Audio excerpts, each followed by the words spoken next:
Yo guys, welcome to a new video. So today I will give a little update about my PC LEDs and all that stuff, because I already told in another video that I will do some changes about that. And so I will begin by my CPU block.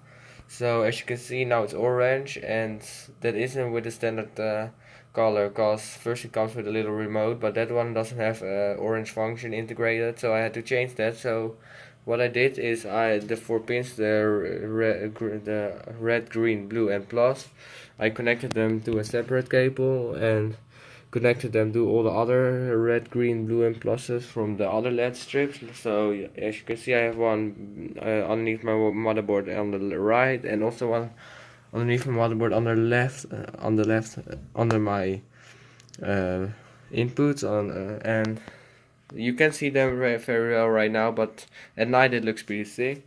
Also, I put a LED strip right underneath my GPU, which gives it also this little orange look, which looks pretty thick for my opinion.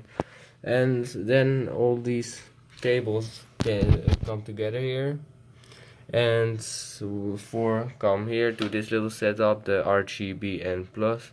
And with this setup and this Arduino here, I can control the color of my LED strip, of my LEDs for my PC with my with my PC. And I won't go in much detail about this because I already made a video about this in the past, but I will put a link to that in the description.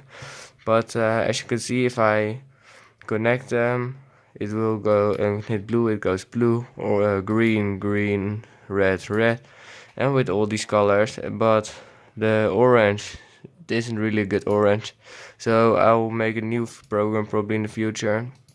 But for now I always just have to type here in my value, which is 184 by 10 by 0, and then it will get that orange color that I like.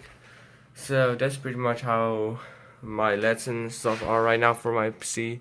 So thanks for watching, hope you enjoyed. Don't forget to like, subscribe, and I'll see you guys in the next one. Peace out.